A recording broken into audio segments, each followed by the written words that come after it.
dia sedang dalam penjagaan dan dihitung sholat.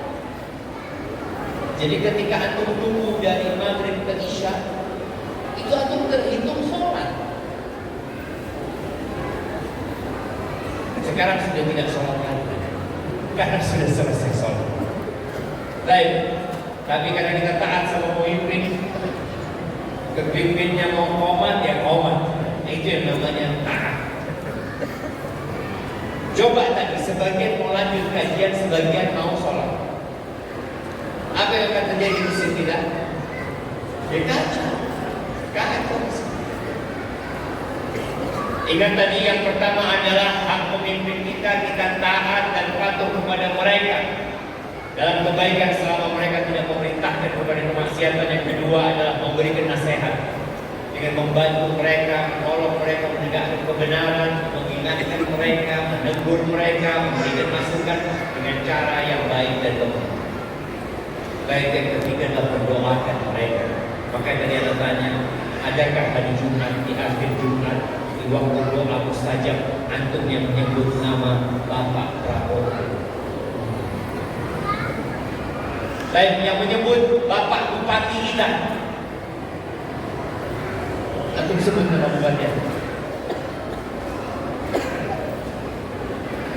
Prabowo pekan kemarin, kasih tahu pekan kemarin, hari ini udah lupa. Benar-benar. Kalau kita lihat ya, ketika Nabi alaihissalatu menyebutkan pemimpin yang baik dan rakyat yang baik itu, alladzina tuhibbuna wa yuhibbuna, yang kalian cinta sama mereka cinta kepada kalian. Wa yusalluna alaikum, pemimpin yang mendoakan kalian dan kalian doakan pemimpin kalian. Kata Fudail bin Iyad, dia mengatakan, "Lau kana li da'watun mustajabah." Kalau aku punya kesempatan satu doa yang dikabul, satu aja. Apa yang dia katakan? Lam aj'alha illa fi imam. Aku tidak akan berikan kecuali kepada pemimpin. Kalau punya satu doa, dia tidak memikirkan diri. Kata dia, li'annahu idza salaha al-imam aminal bilad wal ibad. Kalau imamnya baik dan benar, negeri dan rakyatnya akan aman, tentram, sentosa. Jadi antum tolong doakan pemimpin kita di waktu-waktu yang mustajab. Apabila kita melihat ada kelakuan yang kurang baik, ada yang kurang tepat, ada kebijakan yang seharusnya diubah, untuk doa kita sama Allah agar Allah memberikan petunjuk kepada pemimpin kita, menjaga mereka untuk tetap bisa memberikan manfaat kepada negeri dan rakyat Indonesia. Itu yang kami sampaikan. Kita masuk ke sesi tanya jawab. Masya Allah.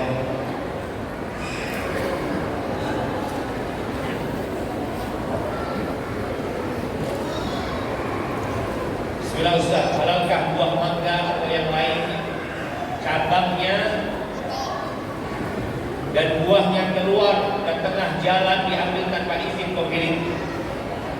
Dia tanya sama pemilik, ridho apa enggak? Tapi tadi ada hal-hal jamaah yang mereka itu sudah merelakan. Al-ma'rufu urfan, yang sudah dari budaya dan tradisi itu sudah bisa dilakukan, tidak ada masalah. Artinya memang masyarakat sini Ustaz, pokoknya buahnya keluar kita boleh ambil. Yang penting dimakan di tempat, nggak bawa keranjang. Seperti itu. Tapi kalau enggak, dia nggak halal Ustaz ya. Karena kita lihat kadang-kadang buah itu jatuh pun nggak diambil sama orang. Jadi jatuh-jatuh itu nggak diambil, nggak dipanen sama orang. Maka tadi kalau memang secara budaya dan tradisi memang hal itu dianggap hal yang diperbolehkan ya tetap. Tapi kalau enggak ya tetap hanya pemilik rumah tersebut. Tapi dia kan kotori jalan Ustaz. Ada sebagian pohon Ustaz datang ke rumah tetangga. Anak yang nyapu daunnya, buahnya dia ambil dari rumahnya. Iya, memang haknya dia. Dia diambil. Terus bagaimana dengan kezaliman dia? ada hari hisab. Ketika dia tidak bertanggung jawab dengan dia lakukan, akan ada dua sampai dia sembuh.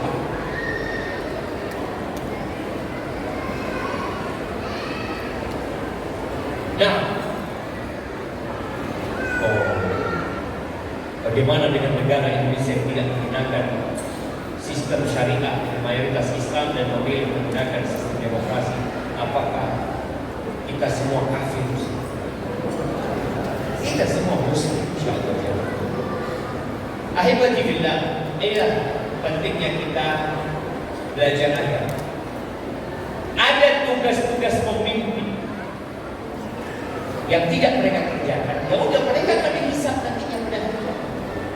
Tadi kita bicarakan, kita tugasnya apa? Taat, berikan hak mereka.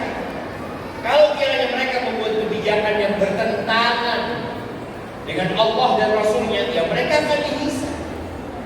Maka tadi kita sampaikan, taat itu dalam kebaikan, tapi kita tetap harus taat dan patuh melaksanakan perintahnya selama tidak ada unsur kemaksiatan.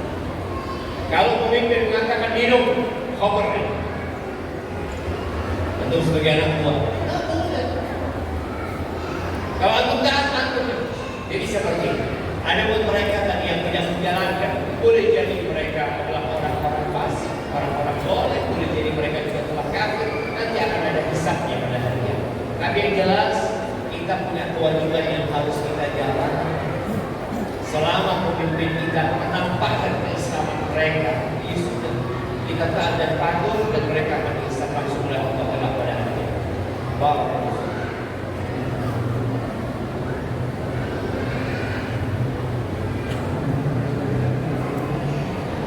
Saya baru diangkat jadi imam masjid. Tapi ketika saya menjalankan ibadah yang ada dalilnya, contoh zikir, tidak zikir berjamaah, dan lainnya, saya ditegur dan dicerahkan oleh pimpinan imam masjid. Mohon pencerahan. Ahibati fillah, yang pertama ketahuilah bahwa zikir itu amalan yang dianjurkan, diperintahkan oleh Nabi alaihi salatu. Dan zikir setelah sholat itu sunnah. Dan mengangkat suara zikir setelah sholat itu juga sunnah. Ya antum zikir tidak harus mengikut.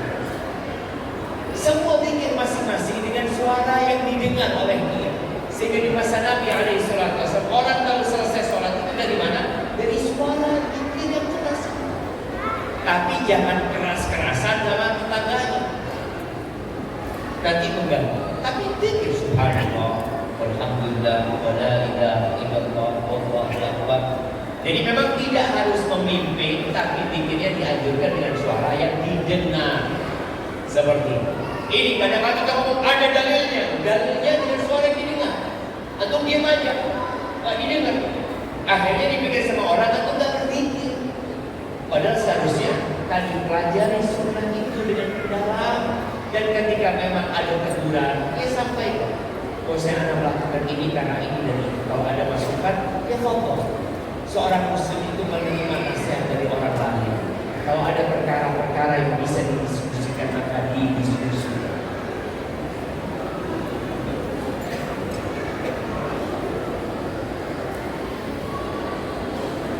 Nah, tapi izin diteruskan pertanyaan saya. Dengan maraknya saat ini permainan kartu remi, rumi, domino, apa hukumnya menurut agama Islam baik penyelenggara maupun peserta? Ahibati billah, ada permainan yang hukumnya mubah. Jadi hukum asalnya permainan itu adalah boleh selama tidak ada larangan. Tapi ada permainan-permainan yang dimakruhkan oleh para ulama. Mungkin tidak sampai tingkatan haram.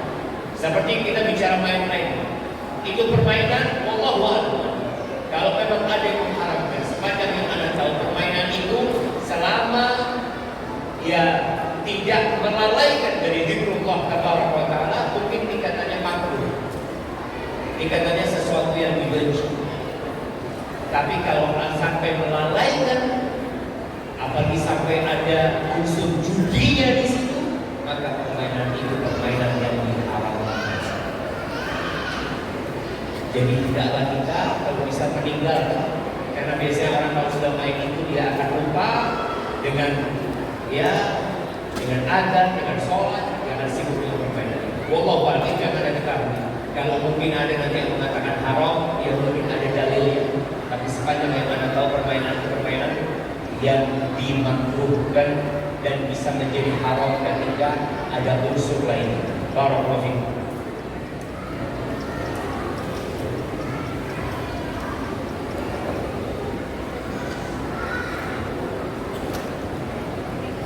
Ahlan usaha.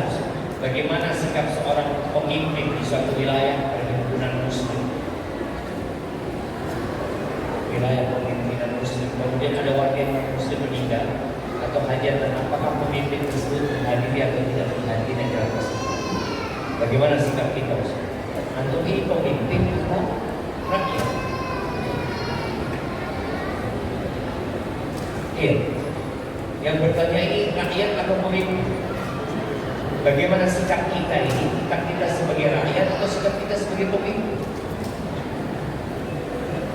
Nah, yang pertama, ingat, pemimpin itu pemimpin bukan hanya umat Islam. Kita harus paham. Jadi ketika menjadi bupati, dia bukan bupatinya umat Islam. Dia bupatinya semua warga yang ada di sini. Kalau bicara tadi, ada yang meninggal dunia, kalau kita sekadar bertakziah kepada dia, nggak ada masalah. Tapi kalau sudah ikut perayaan dia dalam proses penguburan jenazah ini dan itu, maka makruh. Tapi kalau tadi sekedar menghibur dia karena dia berduka, maka nggak ada masalah. Jadi ada bab sosial yang bukan babnya itu urusan agama, urusan ibadah, maka dalam hal itu kita boleh-boleh saja. Tapi kalau sudah menyangkut urusan agama, maka lakum dinukum waliyadin. Pemimpin tinggal memutus. Kan dalam negara itu ada di Kementerian Agama ya, Kemenang ya, Kementerian Agama itu ada bagian agama Nasrani, ada bagian agama mungkin agama Hindu. Ya sudah, biar dia ya melakukan hal ini sebagai perwakilan dari negara yang hadir ke sana. Kalau urusannya sudah urusan agama, karena dalam urusan sosial kita tidak ada masalah. Yang mau hajatan, ada pernikahan, selama pernikahan itu tidak ada unsur kemaksiatan di sana, tidak ada masalah dia hadir. Tapi kalau tempatnya mungkin di tempat yang dibenci sama Allah, maka dia tidak boleh hadir di sana. Dia tinggal utus orang. Dan alhamdulillah kalau kita lihat di negeri kita ini, toleransi itu terjaga. Tapi ingat, kalau sudah urusannya agama, laku dihidup banyak. Antum lihat ya, Nabi SAW ketika hidup di kota Madinah, beliau itu bertetanggaan sama orang Yahudi. Ketika ada yang sakit, beliau kunjungi. Itu urusan sosial ke masyarakat. Ada non muslim sakit, kunjungi. Punya tetangganya muslim, bagi hadiah buat dia. Bahkan Abdullah bin Amr bin As, ketika dia nyembelih kambing, dia ngomong sama anak buah, "Idza faragta fabda bijadatihi." Kalau kau selesai potong kambing itu, yang pertama kau kasih tetangga yang Yahudi. Kasih. Ini bukan Nasrani, Yahudi yang jelas-jelas dia benci. Tapi dia punya hak sebagai tetangga. Dia punya hak sebagai warga kota Madinah, tinggal di kota Madinah. Siapa yang membunuh Umar bin Khattab? Majusi. Tinggal di mana? Di Madinah. Tinggal di Madinah. Dan Umar bin Khattab sebagai pemimpin memberikan haknya. Dan ketika Umar bin Khattab mengambil kunci-kunci Masjidil Aqsa, ketika ditaklukkan, itu membuat perjanjian bersama orang-orang Nasrani yang ada di sana. Poin-poin perjanjiannya diantaranya, gereja-gereja mereka nggak boleh diganggu, salib-salib mereka nggak boleh diganggu, sampai dikatakan seperti itu. Yahudi, orang Nasrani minta tidak boleh ada orang Yahudi yang tinggal bersama mereka di Urshalem, di Yerusalem, Baitul Maqdis. Yesus sepakat. Mereka nggak mau orang Yahudi tinggal bersama. Itu Nasrani, nggak suka mereka sama Yahudi. Karena itu keinginan mereka, maka ubah begitu. Karena mereka yang pada waktu itu memimpin Urshalem atau Yerusalem. Jadi tadi kalau babnya adalah bab yang berkaitan dengan sosial, maka silakan. Tapi kalau babnya sudah berkaitan dengan urusan agama, lakum dinukum waliyadin. Tadi, kalau antum ternyata mendapati pemimpin yang dalam bab agama dia tetap melakukan itu, sikap antum tetap taat dan patuh. Warga kita tetap taat dan patuh. Sekali lagi ada perlu ingat, pemimpin kita punya kewajiban, kita punya kewajiban. Antum tidak akan ditanya tentang kewajiban pemimpin. Antum akan ditanya tentang kewajiban antum sebagai rakyat. Maka jalankan tugas antum sebagai rakyat dengan baik, antum terlepas dari kelakuan pemimpin mungkin yang tidak sesuai dengan syariat. Itu urusan ini. Kalau untuk masih nasihat, foto dengan cara yang baik. Barakallahu fiik.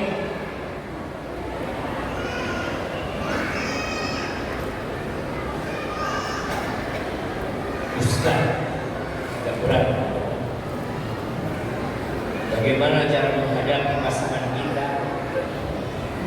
ketika ia ketahuan masih menyimpan foto-foto kenangan dengan mantan,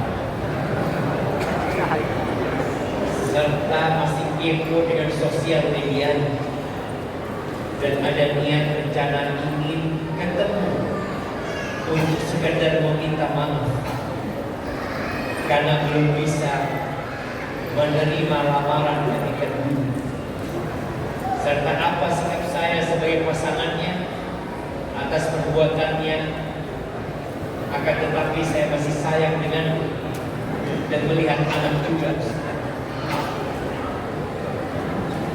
Ya, jadi memang cinta pertama itu berat.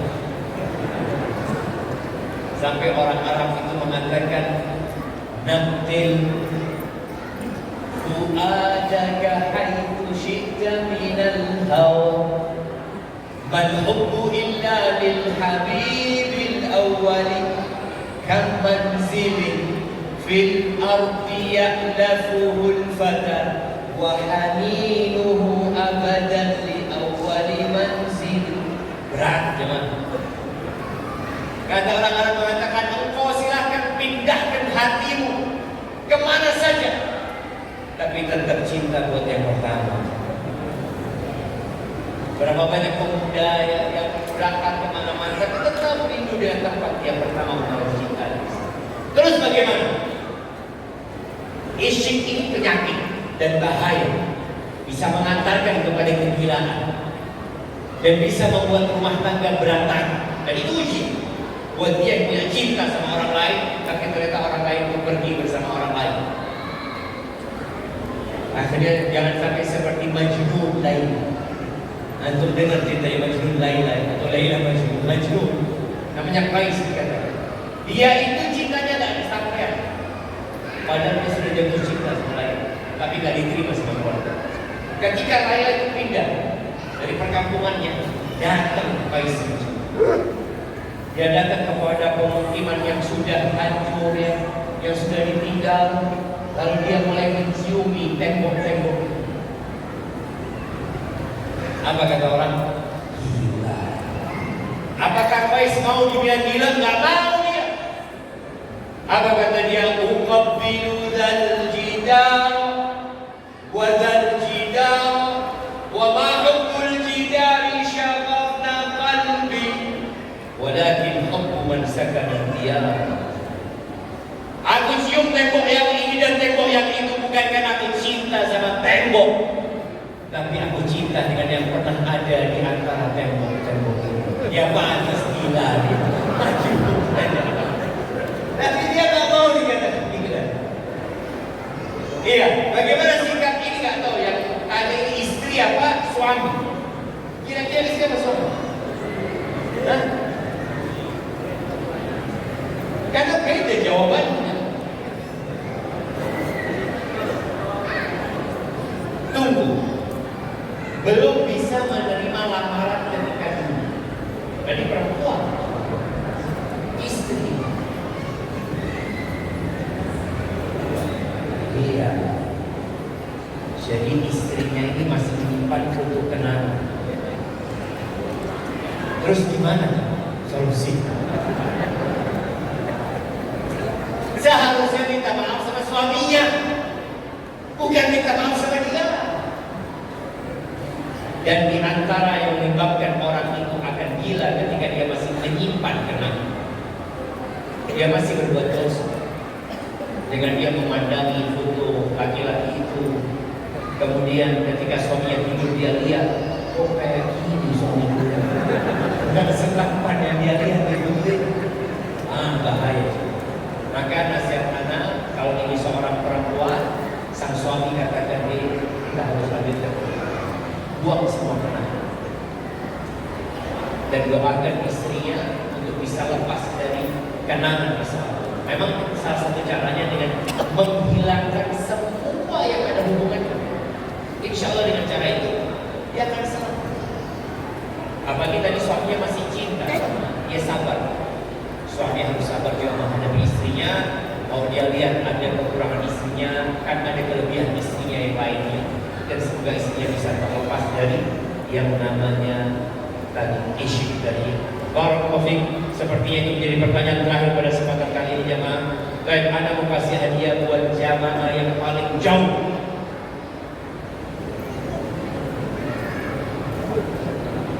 Dari mana? Dari mana? Dari Jom. Dari Bima.